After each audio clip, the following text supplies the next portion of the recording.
Media Network. The next, you're listening to the PRO Media Network.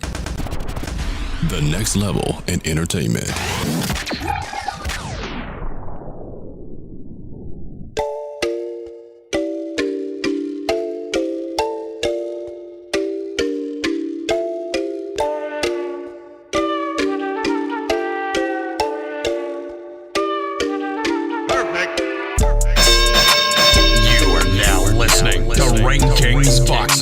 On the PRO Media Network. What's going on? Fight family here in the building. Green Kings Boxing.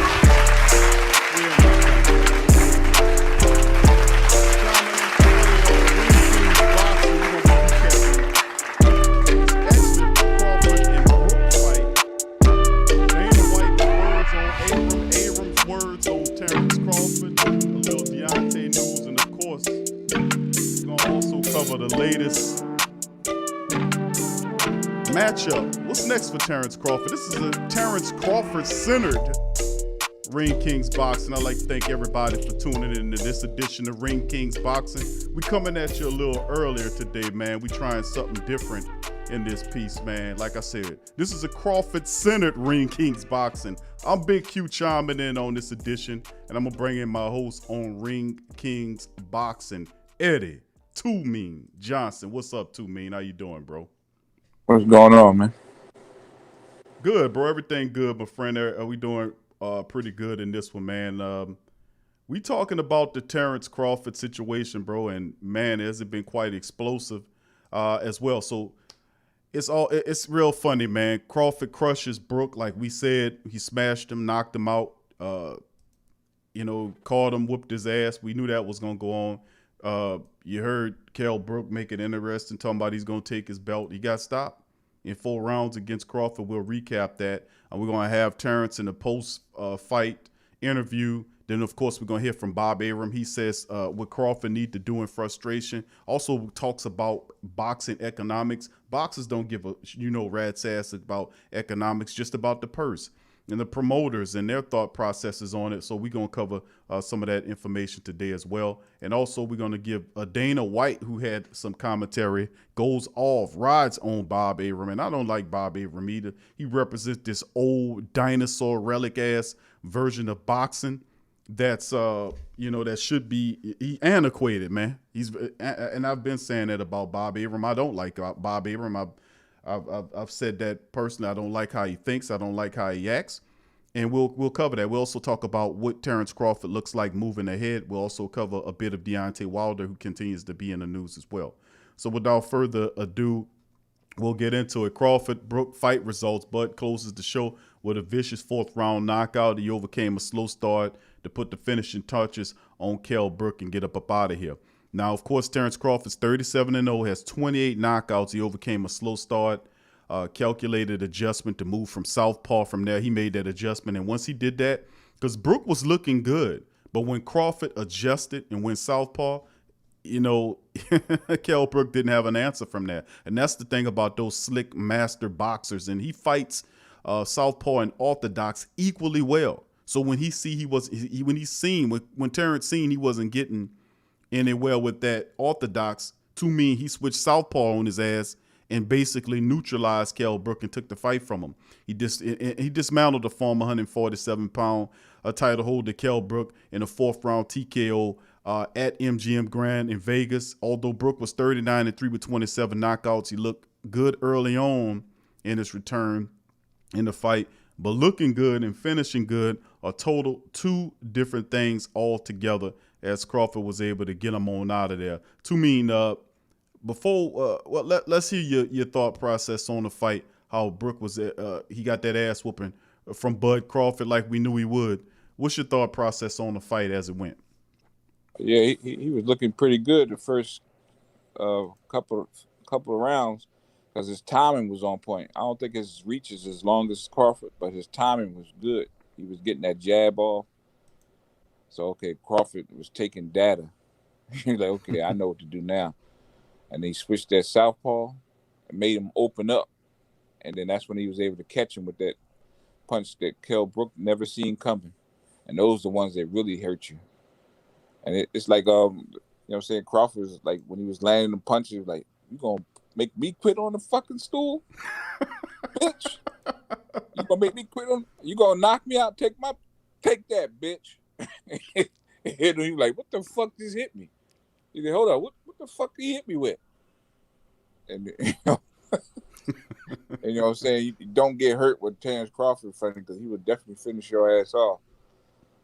He did just that. He finished them off to me, man. Let me ask you about this, because before we get into post-fight, we got the post-fight interview. We'll chime in it momentarily. But you know what's interesting? When asked about Terrence Crawford, being that Kell Brook fought both Crawford and Spence, he spoke about Crawford's ability to close, insofar as to close the gap, the space between them.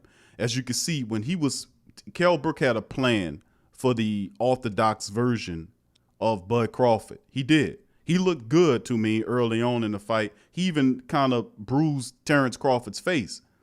But then when he went southpaw on him, he had absolutely no answer for that adjustment. And when he made that adjustment, the fight went in a total different direction. And Bud was able to get him out of there and knock him the hell out. But, it took the fight with Errol Spence went on for a while. He got him out of there, despite the fact that this guy is a good fighter. He's not quite on Terrence Crawford's level. And it just goes to show you that even though Bud was a smaller fighter, he has hell of a reach. He has the ability, he got punching power. To me, I don't understand these guys. Terrence Crawford's he's 37-0 with 28 knockouts, bro. 28 knockouts on a 37-0 fight resume. The guy has punching power. And as Kell Brook seen it, when he came in and he smashed his ass, I guess he got the message then. So let me ask you this. Why aren't people respecting Crawford's punching power, bro? I don't understand that. What's the deal with that? Because they looking at from where he came from, like the lightweight. Like he's no true welterweight. They underestimated his strength and everything, man. As you see in the fight, man, he slang Kell Brook. Like he was way stronger than him too. Everybody was bragging how Kell Brook looked all cut up. Even Timothy Bradley was like, look at his legs. At the weigh-in, he's like, look at his legs. This guy's in shape. And all that shit, but that shit don't mean nothing, man. You could be all bulky and shit. I seen the skinniest guys knock out the biggest motherfuckers, man. So I seen this shit, and I actually knocked a lot of motherfuckers out when I was skinny, knocking out big ass dudes, man. You know what I'm saying? Because they underestimate you. They're like, oh, look at him, he's skinny. He ain't really cut up like me and shit. I'm gonna fuck and get their ass knocked the fuck out, man. Just like Tommy Hitman Heron, as skinny as he was, he hit like a fucking mule kick, man. Yeah, and that's exactly what Kell Brook got, a mule kick upside his head. He got took out of there in 4 rounds. And then this the thing too, when people talk about Terrence Crawford being the pound for pound and how it will look against Errol Spence. I mean, Terrence Crawford's a master boxer, man. I mean, he knows how to close the distance. He knows he'll size you up, real intelligent in the ring. The guy was made to do this, man. He has punching power, great footwork, and he's cold and calculating, man. And he's mean. He got a mean streak in him to get you out of there. So I mean, it's just a perfect combination of what it is, and that's why I say Errol Spence and Terrence Crawford fight. Man, I would love to see what Errol does when Crawford goes to orthodox, then southpaw, then southpaw to orthodox. I mean, listen, that's a lot to deal with, and let me tell you something, bro. He could take a hit too. So don't think about Terrence Crawford not having a goddamn chin, because he could take a punch too. But the guy, they consider him the pound-for-pound fighter. Let's listen what Terrence Crawford had to say after he knocked the piss out of Kell Brook and moved on to let's see what that asshole had to say. What Terrence had to say about that asshole Kell Brook and the asshole standing next to him named Arum. Here we go. All right, Terrence Crawford still discussing the victory with promoter Bob Arum. Terrence, it was close until it wasn't. What did you see that you were able to take advantage of? Well, I was just trying to gauge the distance. He had good distance, and I was trying to find my rhythm in between, getting my distance together. And, that's why it was so competitive at first. I couldn't get my shots off. What adjustments were you able to make to finally get to, Kell Brook? Well, just step forward a little more, throw a little more punches, but not too much. And I caught up with him a couple of times. I know that you always talk about having to excel the expectations for you. Well, you did tonight because it took Arum Spence 11 rounds to beat him, and you did it in 4. Does that mean anything to you? Not at all. It was different fights, different, years and whatnot, but Kell's a tremendous talent. I can't take nothing away from him. He came and he tried to take my title. He was in shape. He made the weight. So there was no excuses to be put on the table. He just came off of 3 wins, not coming off of a loss. So he had his confidence up, and he lost to the better man tonight. You've been clear. The names you want are Manny Pacquiao, Arum Spence. How do you make that happen? Let me tell you something, and I mean this. Spence and Garcia are fighting December 5. If they really want to make a big pay-per-view, I'll put Terence Crawford in with both of them, one at a time, and he beat both of them the same night. He is far and away the best welterweight in the world. He goes back to the great welterweights like Ray Leonard and Tommy Hearns. He would have been competitive with them. The welterweights around now are not competitive with Terence Crawford. And Bob, you know that what made that era great is that everybody fought everybody, and you were able to make the fights with the heavyweights, Deontay Wilder and Tyson Fury, twice. Will we see Bud in the ring with Arum Spence in the near future? Arum Spence will try to avoid Terence Crawford as long as he can because he knows he can't beat Terence Crawford. You saw the performance tonight. I mean, he'll take out Arum Spence in about the same number of rounds like he took out Kell Brook. Now, we all want to see that fight. I know you want that fight. There was a lot written this week. Where are you, Terence, in terms of your future? Well, I'm looking to secure a Pacquiao fight. We was close to securing a Pacquiao fight prior to this fight, but being that the COVID, was getting out of hand, the fans couldn't attend the fight, so we had to put a halt to it, and that's when we decided to go with Kell Brook. He was the next available known welterweight that was available to fight, so now we're going to go back to the drawing board and try to revisit that fight with Manny Pacquiao.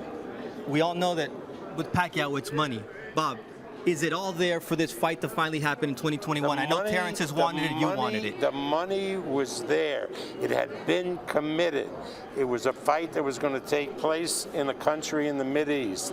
And then the Minister of Health in that country said, you can't do it because I can't guarantee that we'll allow spectators, and it would have been this week. So he was right.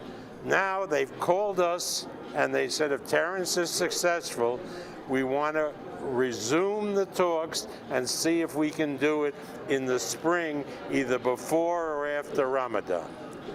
I don't know. That's Bob Arum, of course, next to Terence Crawford in the post fight. I don't know if I believe that, man. And to me, I'm gonna bring you back into this before I then play Bob Arum's response of what he said that got him in hot water this week with Terence Crawford.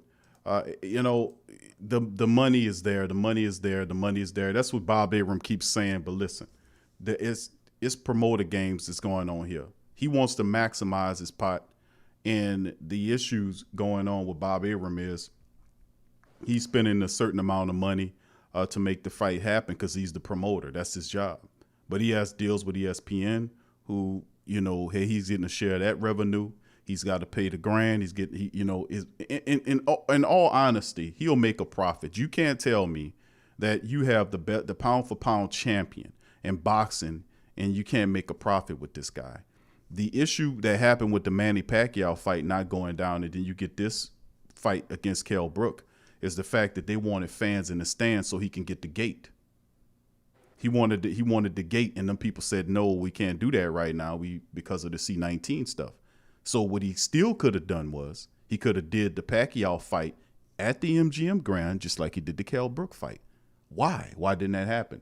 because he wants to max out. That's what's stopping a lot of these fights from going on. The promoters are trying to max profit. Now he wants maximum profit, the 5 million or whatever it is that the gate would draw. And then if you listen to the next interview, you can listen to the whole summation. We won't play the whole goddamn thing, but he talks about boxing promoters and how much, I don't give a what the rat says what you got to spend to make the fight. But I also realize that as a promoter, you're going to make a profit off the fight. You can't tell me that you're not making profits off of the fights that Bud Crawford is doing if he's pay-per-view. I mean, he's on ESPN. Everybody can see Bud Crawford. They know who he is. But these sad-ass fights against the Mean Machine and Jose Benavidez and now Kell Brook, you're wasting away the opportunity you had. And even before the C19 stuff jumped down to me, he was still lining up these sorry-ass fighters. What was the point then? You know what I'm saying? He could have had Manny Pacquiao before the C19 stuff. He could have had that set last year before the C19 stuff broke out the gate. That really didn't get bad till later on last year and then early into this year. That's when you start really seeing that. But prior to this, the record was he had him against the Mean Machine and Jose B. He couldn't land the fights before the C19. Now all of a sudden it's about the C19 madness. So I'm going to bring you in here too, Mean, before I then play Bob Arum's latest comments about what Crawford needs to do to help out. What do you think about what was just said about Bob Arum in the post-fight and with Terrence? I think it's some bullshit. I think he's full of shit, man. He could try to, you know what I'm saying, cover in his own ass, man. Like I say, Crawford need to break off and do his own thing. You know what I'm saying? Go independent, man. You know what I'm saying? I think he's known well enough for him to break off and do his own thing, man. You know what I'm saying? Mm-hmm. Whatever much time he got with his contract with Bob Arum, you need to just pay him off. Like, look, let me do my own thing, man. You know what I'm saying? Be a free agent. You know what I'm saying? Well, isn't that what Canelo doing? I mean, that's some more news that we're going to break about what Canelo did when he broke away from the zone, and now he's basically a free agent to do what he wants to do. I mean, this is like a very common thing. And we know about how Mayweather did it, but isn't he not just a great example of what should be done?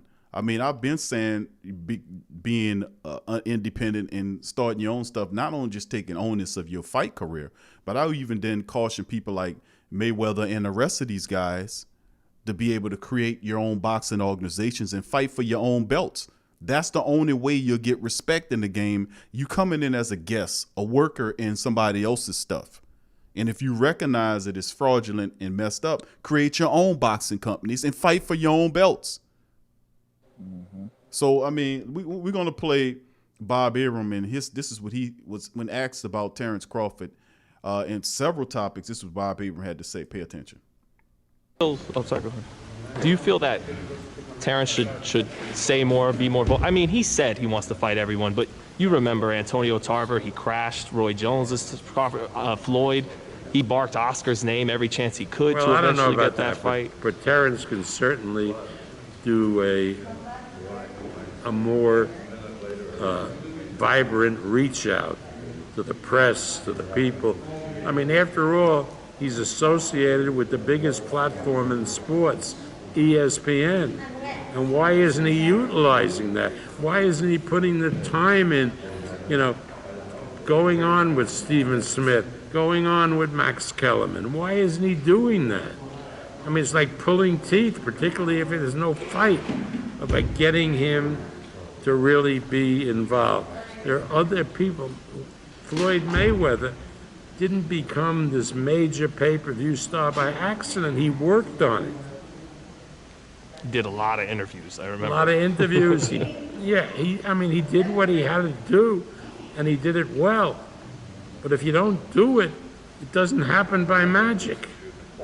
But you feel confident he's not going anywhere, Who? Terrence? We have a contract with him that lasts for another year. If he came to us and wanted out of the contract and we made a financial arrangement, we'd probably agree. But who's going to pay him what we're paying him? You understand? It's all business. That's Eddie, comment on that. Man, Terrence Crawford can pay himself better than what Bob Arum is paying him if he break off and do his own damn thing, man. You know what I'm Xing out the middleman. He's holding him back, man. And Terrence Crawford ain't like the other guys, man. He can pay. If he's become his own boss, he can hire people to promote him like that, like how Mayweather did his thing. You know what I'm saying? How Antonio Tarver did his thing. You know what I'm saying? How Muhammad Ali was doing it, showing up at the champions' house with bear traps and shit like that, and calling the press out there, man. He can hire people to do that. You know what I'm saying? He break off, do his own thing, because you know what I'm saying, he'll be getting majority of the money. You know what I'm saying? Being his own boss and shit. So he'll be able to afford somebody to do that for him, because he ain't that type of person. He lets his actions speak. And I think that's enough too. If he on ESPN and he putting them great wins together like he's doing, that should be enough. You know what I'm saying? He's doing his part. It's like I say, man, he needs a team. He can hire somebody to do something like that. Break off from Bob Arum's ass and do a thing like, thanks, you know what I'm saying, for what you did so far, but let me take this shit to the next level now. Let me break off and do my own thing, man. Yeah, and I agree with you. Xing out the middle, man, that's a major part of it. It means more dough for you pretty much. And Terrence Crawford is recognized as the pound-for-pound king. I mean, and he can make this stuff happen as an independent. He can then go beyond it because obviously Arum has issues with PBC. They have all of the guys over there because the guys are going over there because they're getting treated correctly. I mean, Al Heyman does his fighters correctly. He even helps them invest their money. And you have a bunch of mini Mayweathers over there. People happy and they all eating, as opposed to this old chuckster from back in the day who continues to have this old antiquated thought process on the promoters. The fighters need to promote themselves. Not everybody needs to get out there and talk and run amok and lie and sell you bullshit like Tyson Fury cheating ass does. So, I mean, let's listen what Dana White has to say. Really powerful comments. And let me say this. I've been feeling this way about Bob Arum, and I've often blasted him on here because he's putting the money before the fighter. He's trying to paint a picture like he's not making profit off of the Terrence Crawford. How do you have Terrence Crawford and you're not making fights? Then you blame C19. It's not C19. Before the C19 stuff came out late last year in 2019, he could not get the good fights. He had the Mean Machine and Benavidez and all those I ain't gonna say low budget, but those are tier 2, tier 3 fighters. He was supposed to have the Pacquiaos and those guys then. And listen, if the money was there, you could have had a fight with Keith Thurman. The money was there. He didn't want to pay Keith Thurman what he asked for. And then when Thurman reneged, or not reneged, but when he said, listen, no, I sent him the contract, I'm gonna fight for this amount. Then they just left and went to Kell Brook because he wanted somebody that was going to get the least amount of money so he can make the max profit. There's nothing wrong with profit, but you're not going to max profit every damn situation. You're not going to get the gate in this age right now. So stop looking for the gate. You're not gonna get it. So I mean, you're gonna have to settle on lower profits, but nevertheless a profit. But listen to what Dana White had to say about Bob Arum. Listen to this. Yeah. We haven't seen the instant replay used here yet, but did you happen to hear about the boxing on the weekend and how the Nevada Commission used it there? And are you nervous about them using it at one of your shows? No, I would love to see them use instant replay. Listen, every other sport does it. My mic? Every other sport does it. Every other sport uses instant replay. Do you know why they use it? Because it's fucking fair. It's the right thing to do. It's what you should do. These kids invest so much time, energy, and money and all this stuff into their careers, and one stupid decision can blow everything for them financially. And if you are one of the all-time greats and you have the ability to go undefeated, it affects you. It affects how people look back on you in history. It's the fair thing to do. It's what's right. Just hopefully it won't take 20 minutes like at the boxing. Yeah, I didn't see how that whole thing played out, but I heard Bob Arum, fucking little bitch, crying about it. Fuck him.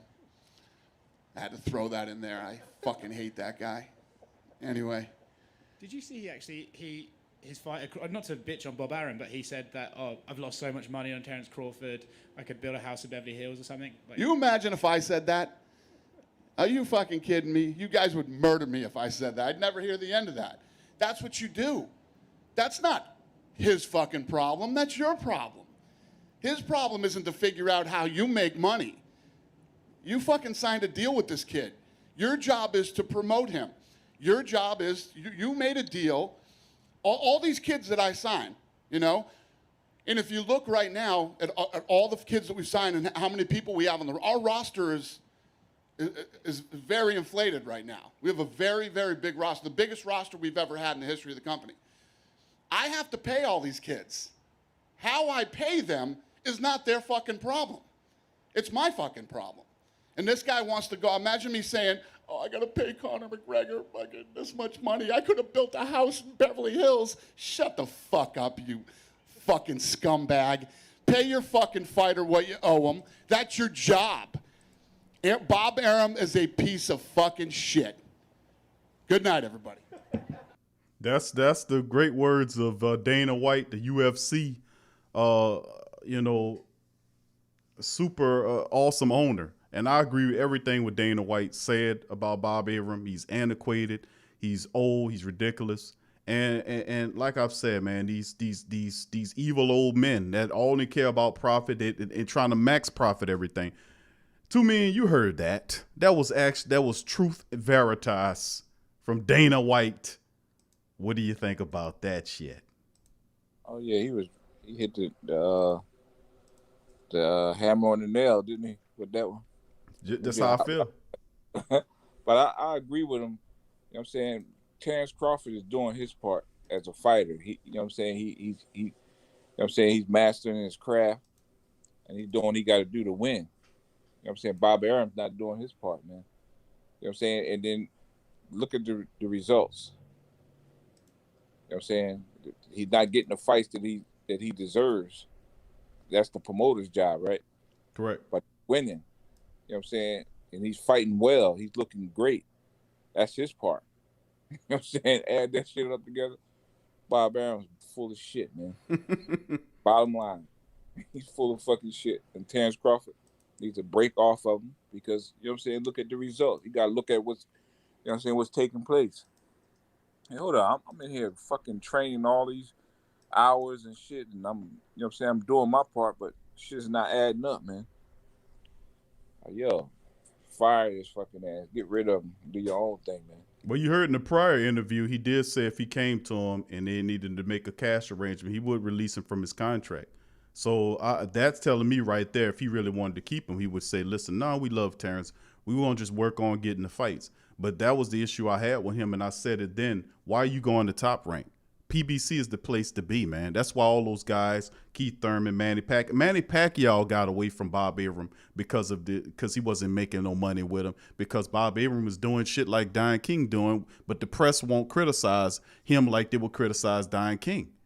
I mean, he was a guy that, I mean, he's not the pinnacle of boxing. El Heyman is the guy that everybody wants to deal with. And Terrence should have went with El Heyman. We would have had those fights. You'd have had the fights where Terrence would have taken on. I mean, I would have loved to seen the Sean Porter, Terrence Crawford fight.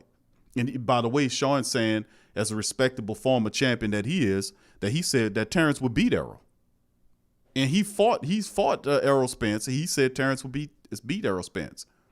You know, but you know, that's just more of the same. But I'm such an advocate of that, and I think that's finally going to happen after these comments that were made. Terrence wasn't happy about those comments that Arum says, and of course Dana White is speaking truth to power. Let's go into some more. And like I said, this is a Ring Kings boxing kind of Terrence Crawford centered one. You want to comment on that to me? You know what sounds good right about now? Yeah. TBC promotion. Terrence Bud Crawford Promotions, like he had on his hat during the like the press conference, the post fight, and all that. Right. You know what I'm saying? That way he can work with whoever he want to work with. Right. And it'll make bigger fights, more paydays, you know, all that shit, man. Started shit, man. I'm telling you, he's at that point. He's in his prime, but he gonna get the best fights. You know what I'm saying? I think he need to make that move, man. It's perfect time for him to make that move right now. I think you're right, and people been saying that for years, and he's been in We've been saying that for years. The last 3 fighters that he's had, those have been subpar fighters, and it's due to the fact that the promoter doesn't want to pay or negotiate properly with other fighters. I mean, you had a Keith Thurman fight would have really been a nice fight to see. A Sean Porter fight. I mean, there are several other people. Thurman doesn't have a dancing partner right now. Pacquiao's been looking for a money fight. This has been ongoing. Now, you know, he's talking about the negotiating and all that. And like I said, Bob Arum's full of it, man. He's been full of it. And he's the reason why we haven't seen Terrence Crawford fight any serious welterweights in that class, because of Bob Arum wanting to take this cheap route out so he can make max profits. When you have names like Manny Pacquiao, you're going to have to come up off that goddamn money. You're going to have to come up off the money. And during this age, you ain't going to see the gate. You might not make the whatever $5, $6, $7+ million you make. You might only have to settle for making $2 or $3 million. Hell, you might have to settle for taking $2 million profit on something that you spent 500 G's for to get the fight in to spend on 500 to $1 million. And you might have to settle for, instead of the $10+ million profit that you make, you might have to settle for $2, $3, $4 million. My point is, it's still a profit nonetheless. If you spend 500 or to $1 million on the situation of setting it all up, like he said in that interview, he spent $500,000. If he would have made $2 or $3 million off the fight, that's a plus. Even if he would have made $1 million or 1.5 off of that, that's still a profit. But this old bastard wants max profits on everything, and that's why he don't want to get these fights done. That's why we've been seeing Terrence against Kell Brook, who hadn't fought at the welterweight in several years. And then and he had to come down to fight at welterweight. That's why we seen him against fighters like the Mean Machine and guys like Benavidez. Come on, man. Come on, man. These are not respectable fighters for a guy like Terrence Crawford, who is a pound-for-pound guy with a belt. You have to be able to take on you're looking for unification at that stage of your career. You want to fight the top dudes. Fight a Keith Thurman. I would have settled for a Keith Thurman if I could not get Manny Pacquiao. My center focus would have been Manny Pacquiao. Manny has 2 fights left him, according to his trainer, Freddie Roach. So, I mean, if that's indeed the case, then you would want to be one of those guys. And you're going to have to pay for Pacquiao. Pacquiao's a big name. But you telling me that you won't make a profit with Pacquiao and the pound-for-pound champion right now? Get the out of here, man. Let's move on to some other news. This has come from International Business Times. Manny Pacquiao agrees to fight Terrence Crawford, but another challenger looms. Let's get into this one. Pacquiao says yes to a bout with Crawford. Pacquiao is still interested in fighting Mikey Garcia next. Crawford thinks Pacquiao is the last great fighter left in this era. Now, Pacquiao is down to fight Crawford. However, his team is still considering another former world champion as the next opponent, following Crawford's victory over Kell Brook. The undefeated boxer made it known who he wants next. The WBO welterweight champion is eyeing a shot at Pacquiao, who's still one of the most celebrated fighters in that division. He says, I already said who I want next. Crawford said after dismantling Brook, I want Pacquiao. I want to revisit that fight. He said that was a fight that should have happened right now, but being that the pandemic happened and they weren't going to allow fans in the Middle East, they had to always see. And that's Bob Arum saying that. It doesn't matter to Terrence Crawford or Errol Spence if they got fans in the stands. You understand what I'm saying? It doesn't matter. You will fight whether they got either or. But that's promoter speak. Well, we were going to make the fight, but they didn't want somebody in there. So still do the fight. You ain't going to make the max profit. You could have had it at the goddamn Grand like what you had Kell Brooks. You could have fought him in the bubble. I mean, it's just all about money and him making profits. That's why these fights are not happening, because the promoter's in a way. Despite Pacquiao and Crawford already having a verbal agreement, things might not come as it sounds. Prior to Crawford, Pacquiao's side has been working on a bout against Mikey Garcia, and apparently the deal is still on the table, according to Boxing News. Hall of Fame trainer Freddie Roach previously confirmed that the Garcia fight is already being discussed based on the trainer's assessment. Now, the Mexican-American pugilist is the perfect fight for his prize ward at this time of Pacquiao's career, according to what they're saying. They were talking about Mikey Garcia. Says, yeah, that's the perfect fight for Manny Pacquiao, Roach revealed. But I don't think we really know until this pandemic is over. As for Crawford, it would be a dream come true if Pacquiao decides to pick him over Garcia. Top-ranked Chief Arum previously stated that Pacquiao has been ducking Crawford even when the former Pacquiao don't duck nobody, man. Cut that out. Despite Arum's claims, Bud still thinks Pacquiao is the only fighter who can cement his name as the best welterweight in the world today. Now, what it does is if you beat age Pacquiao, who just basically deconstructed Thurman telling him he was going to end his career, I think Crawford won't approach Pacquiao that way in a fight game. But I remember also that, you know, like me and Two Mean talked about Hungry Lions and that sort of thing. Pacquiao fighting a Garcia, Mikey Garcia, would be a smart fight for him not to get his ass whooped. If he fought Terrence Crawford or Errol Spence, those guys won't play with him. Crawford would definitely give a boxing lesson, I won't say, to Pacquiao. Not saying that Pacquiao, it's just a whole nother different kettle of fish. And plus that belt, listen, this is all about leverage.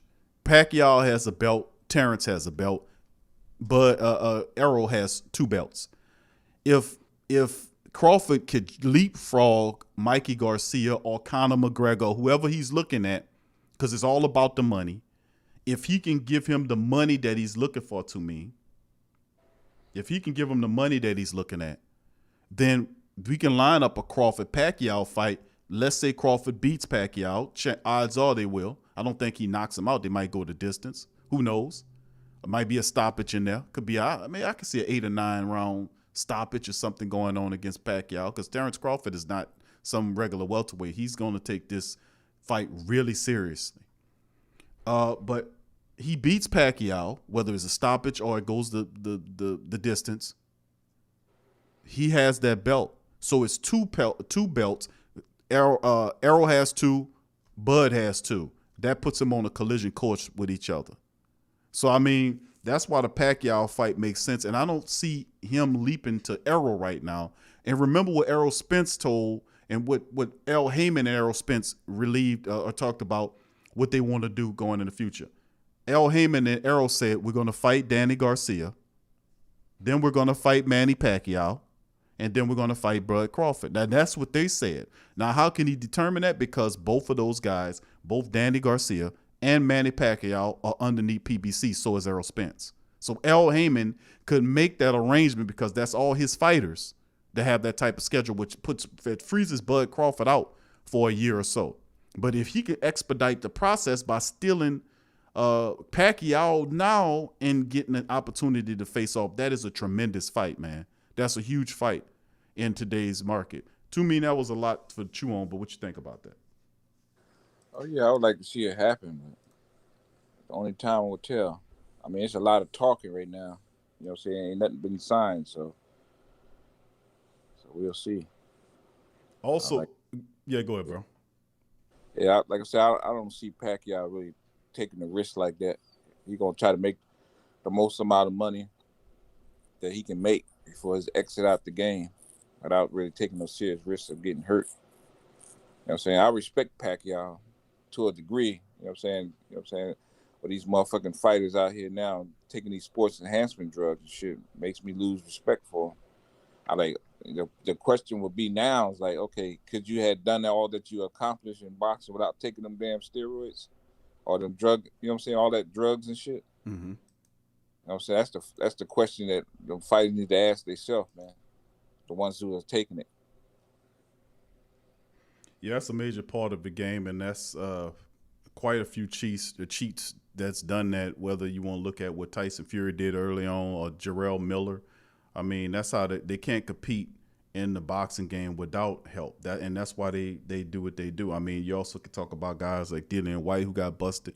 He wanted to talk mess about the rest of these other guys, but he got caught several times. I mean, so it's a bunch of that going on, man. It's a part of it, and that's why we often bring light to it about a lot of the corruption that goes on in the boxing industry.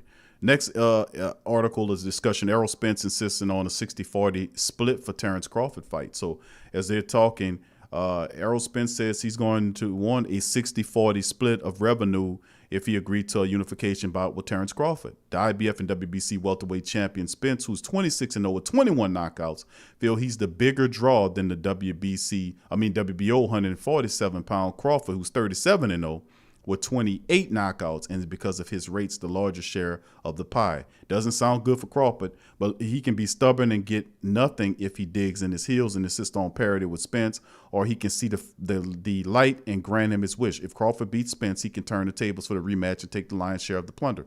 The younger fighter, Spence, 30, says he won't bring up Crawford's promoter, Bob Arum, as a reason for he deserves the bigger purse. Arum has been talking recently about how Crawford needs help to promote his fights. He also mentioned that he had lost enough money in Terrence's last 2 fights to buy a house in Beverly Hills. If Crawford is resistant to the idea of agreeing to a 60-40 split, it's difficult to imagine Spence backing down from the purse request to meet the top-ranked fighter at a midpoint with a 50-50 deal. That's why Crawford has talked about wanting to get in the past. Unfortunately for Crawford, he's not a pay-per-view fighter, and I disagree with that. Although he's tried twice during his career against Amir Khan and Victor Postal, they failed to bring in a lot of buyers, even though the undercards were stacked with talent.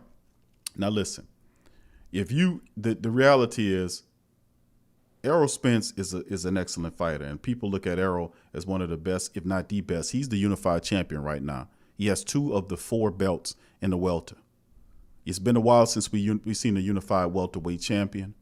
And 60-40 split. Listen, this is how I feel about it, and I'm going to get too mean in there. I'm from the Mayweather school of thinking. If you want 60-40, I'll agree to that. If you feel like, you the draw, that's fine. But when I whoop your ass, I'm going to demand the same thing on the other side. Just give me an opportunity to get in the ring with you. You can have the 60%. But when we get in there, I'm going to beat you like you stole something. And that's the Mayweather school. Like he said, I'll fight you in the phone book. Whatever you won't give me, I'll take. Because he knew when he was the better fighter and when he beat that other guy that he can command the price. It's almost like what Andy Ruiz did to Anthony Joshua last year when he got into that fight when Jarrell Miller fell out of the fight because he was tested dirty. And Ruiz jumped right in there for nothing, basically, a couple of million or so. It was a cheap purse, but Ruiz took it. He took it, he knocked Joshua out, and then he had the belts. He was the champ. Then on the refight, he demanded a heavy price and got paid. And see, that's the thing that most of these fighters have to do. Terrence Crawford knows, listen, let him have the 60-40. That's fine. But if you want the rematch, because I know I can beat you, I'm more experienced than you are. I know I can beat you. And when I beat you, get ready to pay back what you owe. Because if you take that, then I'm going to get that back on the rematch. So you're not really missing anything. That's the Mayweather school of thinking when it comes down to purse shares, in my opinion. Too mean. What's your thoughts? Yeah, I agree with you. You know what I'm saying? Give me that. Give me what you're going to give me. Like I say, I'm going to whoop your ass, and then you're going to pay me what I want. You know what I'm saying? That's how you're supposed to do it. Right. Yeah, so, yeah, they keep comparing. Well, his stock had went up a little bit after the way he did kill Brook. Even though it was a different styles and shit like that, and plus it was a crowd. Errol Spence had to go over to Kell Brook's home, his backyard and shit, and the crowd was picking him up. That's what really kept him in the fight for as long as he lasted in the fight. The crowd, which made him take more punishment. but he was fighting. You know what I'm saying? He was fighting the crowd too. Errol Spence. So you can't compare his win against Terrence Crawford's win. But like I say, I think that Errol Spence and Terrence Crawford, they definitely got to make that shit happen. You know what I'm saying? You're right. As far as Errol Spence having 2 belts, he should get the most money. You know what I'm saying? So Crawford, you know what I'm saying, he feels though he can beat Errol Spence. He's confident that he can do it. And a lot of people saying that he can beat him.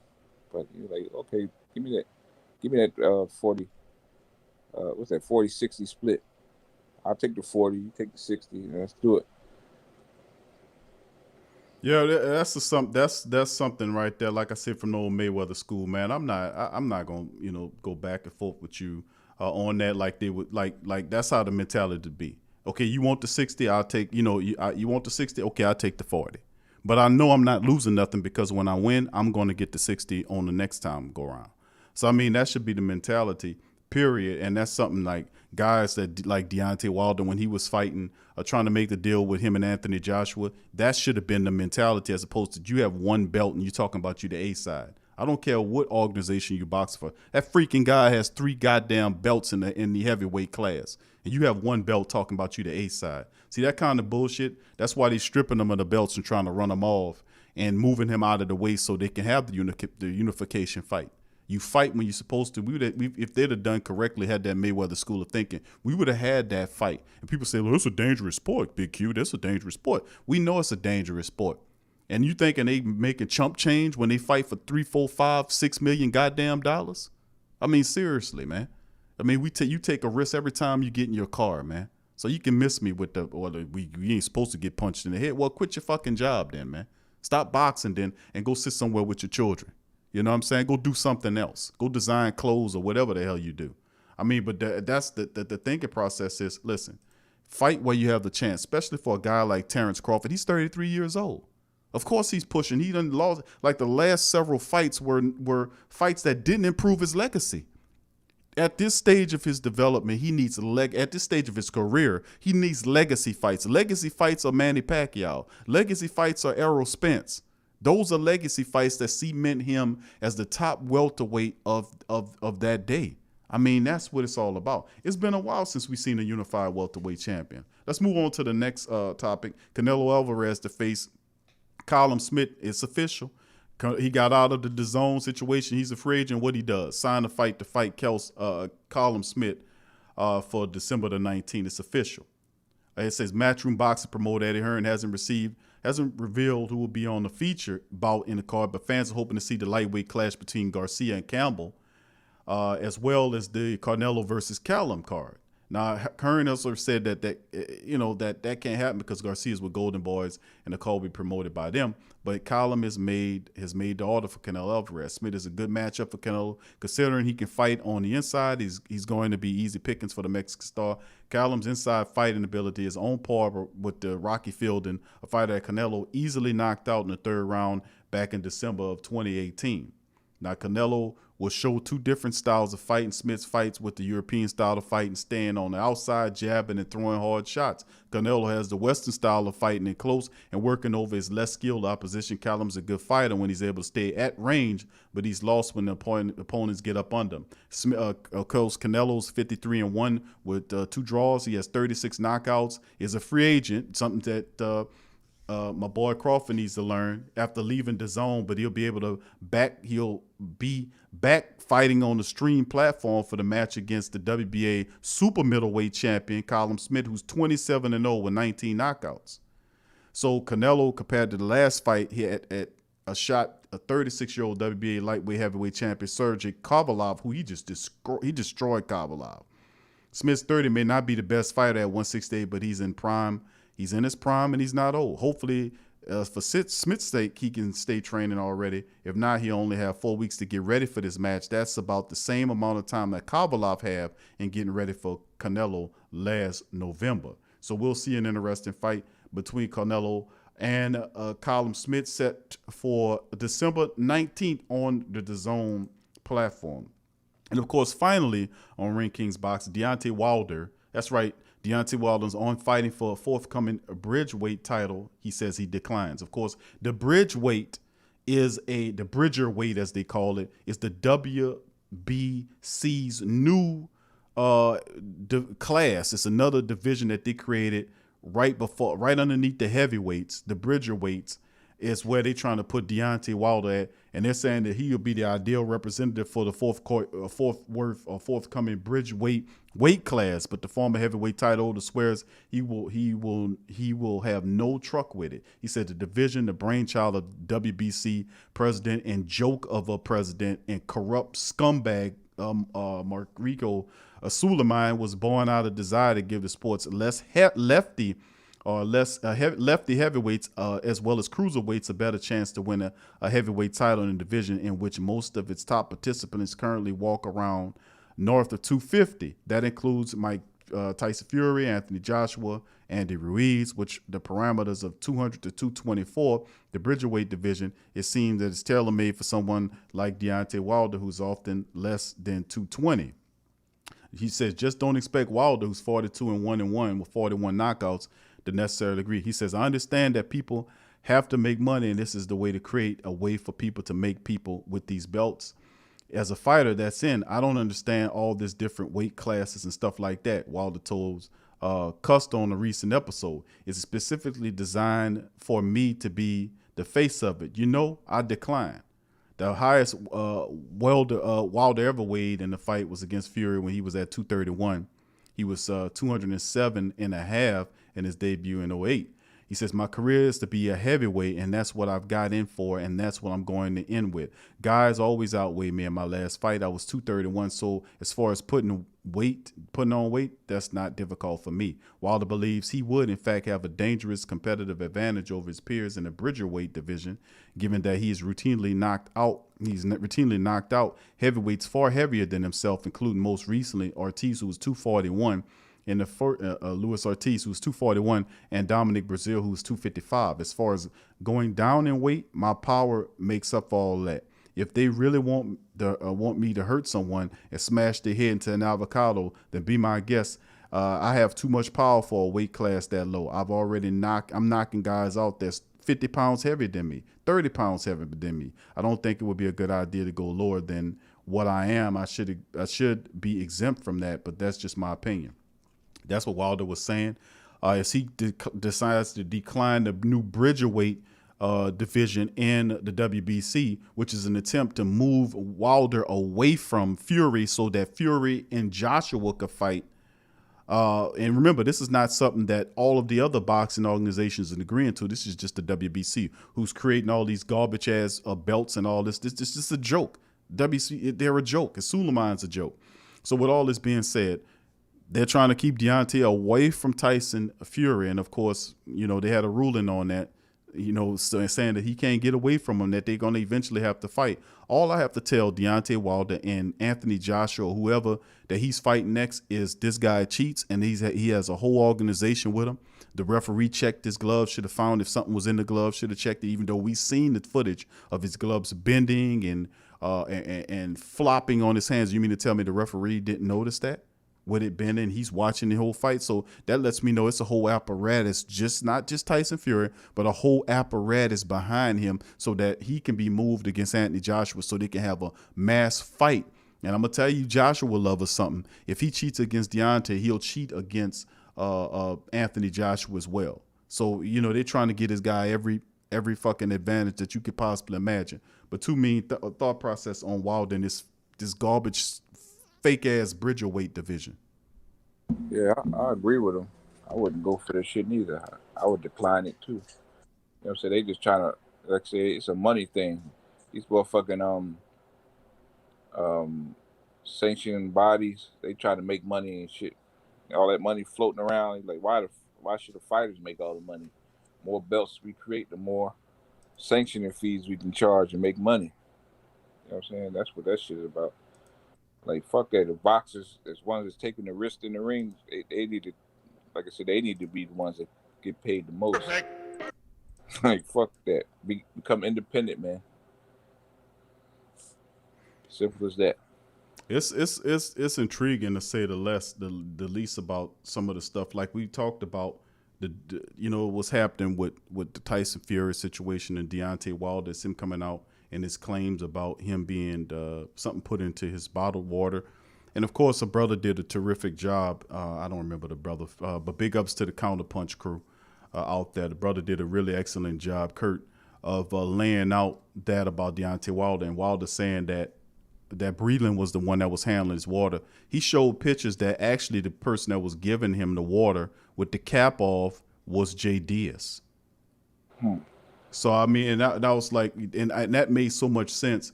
Is how are you going to blame Breland, for putting something in your water when they showed the pictures that Jay Diaz was the one giving you your water? So, I mean, that was great work by them pulling that up. Also, the cool part about it is when you think about, him putting something in your water, it would have made so much sense to know that Jay Diaz has to be the guy. He was the guy that watched Tyson Fury get his gloves wrapped. So if something was put into it, Jay Diaz had to have witnessed it. Then if he's saying something was done to his water, Jay Diaz was the one giving him in his water. But he says all this stuff and then he labels the wrong guy. Jay Diaz is still on his staff, which I just don't understand. I just don't get what he's saying. And that's why a lot of this commentary, what he's saying is joke. That's why we challenged him like what we challenged him. Come with the litigious. Come with the litigation. Come with the proof, the evidence of, did you take your piss test after the fight with Tyson Fury? And if so, what the hell? So, I mean, we'll see, man. We'll see how all this all shakes, man. It's one of those crazy things. But once again, I'd like to thank everybody for joining us for this episode of Ring Kings Boxing, man. Almost an hour episode, Crawford versus Brook recap. And it was a total Crawford-centered episode because a lot of stuff's going on in the world of Terrence Crawford, to be honest with you. So I'd like to thank everybody for joining us for Ring Kings. Please hit the like button. Please subscribe if you're not a subscriber and join the Ring King fight family. From me and to me, thank you for joining us. Peace. Peace.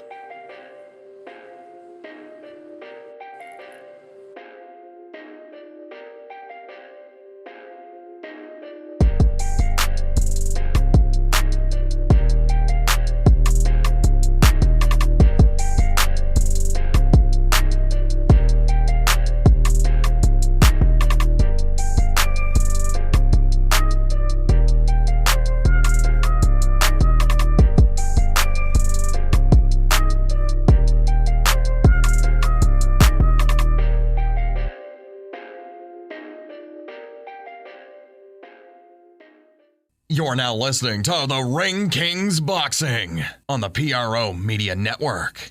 What's up, sports world? The PRO Media Network is on a mission to reach 10,000 subscribers. So besides our regular programs like the Sports Coma with Big Q and the guys, the Pelican Post Game Report, and others, if you enjoy our content, please donate at our Patreon page. Also subscribe, comment, and share.